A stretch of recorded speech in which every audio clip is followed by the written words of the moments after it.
Hey guys, and welcome back to the channel. So I hope you had a nice weekend. I hope you wrapped it up in a very nice manner. We're back into the week. It's Monday and things are looking very interesting. Today is the day when the USTC will burn. You will see 800 million get toasted as long as that proposal passes. I think a lot of people are very worried if all nodes are possibly going to change that abstain to a no. Anything could happen, so be aware that this is all on the edge of more or less this proposal passing or failing. So I think at this point, right, it's safe to say we need, as a blockchain, some kind of guideline. If you've listened to the podcast we've done recently, the latest episode, we talk in there about a concept, and I'm just going to outright say this. It's a concept that somebody has spoken about before. A lot of negative stuff has come from this guy, but I'm not somebody to shun someone on an idea when it's good. And this is something come from the Gattaca department of ideas, which is very interesting. But he spoke about a constitution, and I think our blockchain is at a point where it needs one. We have so many different guidelines, different kind of things that are implemented. It's confusing with the KYC, new developers turning. There's so many different people who are trying to put guidelines into place and different things. We've got issues with the double noding, which is definitely not good for the blockchain as a whole, the decentralized aspect, and sort of removes the opportunities for others to rise and for new validators to join the active set and start making something of themselves and providing for this blockchain. I think it's really bad. The more people that just accept into the double noding thing, the worse it's going to get, really. And it will just become a very centralized situation, and it will turn into a Sybil attack. So I think we're at a point, like I said, where the chain needs a constitution. And what I mean by all of these different kind of things, right? We've got the pay per job. Does the pay per job exist? Is it something that we're all abiding? How do we know to abide by this? How does someone turning up from the outside know that this is something that is in place, in play? And it's the same again across board. If I bring up another person who wants a code of practice for L1 developers, more guidelines being brought forward. Once again, if we look at the community guidelines for other things like Commonwealth, once again, more guidelines, right? So we need some kind of rules, even to the point, right, where we've got this guy who wants to tell CEXs what to do with their stake, which I think's very interesting. But ultimately, we're at a point, I think we need a constitution. We need some kind of article, we the people, however you want to go about this. And I know a lot of people are probably going, well, this is a very American thing. And in its essence, if I boil things down, a blockchain is a constitution in itself of how the blockchain works and how it's integrated. Now, we can't implement a constitution module. It's not something that we can integrate in at this point with technology that's available. But what we can do is introduce a constitution section, right, into our Git repository and our documentation. And this should be changeable via governance. Just like the constitution in any country that uses that kind of method, it's interchangeable. And what we could therefore do, right, is add it to the document system. So then when someone's like, the pay per job's passed and we should all be abiding by KYC and stuff, people can literally go, here's our constitution. These are kind of these are the written rules. You shouldn't double node. Developers should be KYC. You must obey the pay per job.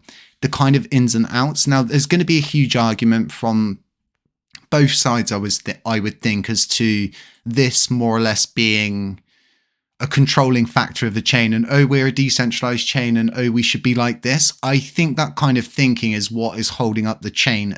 It's halting everything at this point from my perspective, because without all of these rules, right, we're not a blockchain that formed under an idea, okay? We formed under a crash, right? We all got involved in this, not because of the technology. We just figured it all out afterwards, that it was actually really good technology. We had got involved in something really good, and it could be a community-owned coin. But being so big, having so many different validators, different rules, different guidelines, and the biggest argument would be from those double noding, it simply is there's not a guideline, there's not a rule, there's no law that says I can't do this. Whereas if we write a constitution in, they would have to abide by things. And like I said, at this point, right, I think it's a really responsible do, and I think it's a mature thing to do, to introduce some kind of rule set, constitution, whatever you want to label it as, to bring this Wild West system to an end, because it's just unlawful. And for this blockchain to thrive, we need validators that are going to build and develop stuff for the chain. They aren't going to develop a app or another blockchain that has its own layer 1 system, its own layer 1 asset. And LUNC is just like any other coin going onto a CEX or a layer 1 chain. It's a side hustle. It's not the main objective. And I think what we need is validators who are going to spin up coins using the chain's token factory generation system, because it is there, you can do it, but it's just a little bit more complex than having a token factory which does it for you. But we need these kind of things, right? We need all of the Astroport swapping back, and we need all of the different things, right, that we should have as a layer 1 chain for all of these different projects and new validators to then branch off and use Luna Classic as their native asset, and they introduce that into their environment. And all of the NFT projects are actually, instead of coming from, for example, all of these different launch pads, you would have them coming from the chain's launch pad, and the chain would prosper, and it would really foster in an environment where not just one single group of people or the people double noding, and it would start to usher in a new environment, I think. And me personally, I think this is a really good idea, and I didn't ever hear of this before and didn't know that this was something that Jacob brought up. I was one of the people that he attacked quite harshly, but it doesn't matter. For me, like I said, a good idea is a good idea at the end of the day, and I'm willing to see where this could go. But what I want to do is see how you're feeling about this, how you think about this, how you reacting to this, and what your kind of ideas are with this. So what I think is quite important is you get involved in this. Let me know in the comment section, because what I aim to do is realistically get a proposal together. As much as it's going to upset different people and it's going to make a lot of different people happy, it might pass, it might get rejected. We have to know if there's something that the broader consensus is willing to either pass or rejects, because the small minority are always going to be the loudest. I find those who really don't have full-time jobs and are really involved with just bickering on Twitter are normally the ones you hear. So I think it's so important you always put something like this to the community, put it to the Commonwealth, and then put it to vote. A constitution that brings in a rule set that we can all abide by and we can all look to simply not all shrug at each other and go, well, oh well. I think the future is very bright for this blockchain, but for it to become brighter, I feel like we just need to foster in this environment that brings up new validators and introduces a totally new mindset as to why double noding's bad and why this is really bad for the chain, and how you should be really encouraging other validators to move on upwards. And I think it's really important, but at the same time, I think you're all very important to this blockchain, because you're the ones who make it what it is. Let me know what you're thinking, let me know what you're feeling, and let me know how you're doing. Folks, get involved in the giveaway. 10,000 USTC, 1 million LUNC split between the top 3 commenters each month. Just subscribe, like, comment, and share this video to enter. Make sure to hashtag LUNC. We do have a trading indicator. You can set up alerts to your mobile device. You can link it into all different things. It is all hosted through TradingView. So there's links to that in the description. We've got different guides, and we've got more guides coming in the future. So do check that out.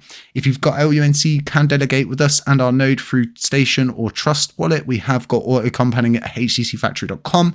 The Patreon is there. It's available. There's alpha calls to gain access to. There's all sorts of different calls that we go through. They're making 3, 4, 5x gains, and we're currently working on our next plays. So links to all of that in the description. If you're looking for sign up links for Margex, for BitGet, they're there in the description. Use and utilize them as we move forward into this bull run. Folks, stay safe, stay humble, stay aware, and as always, I'll catch you in the next one.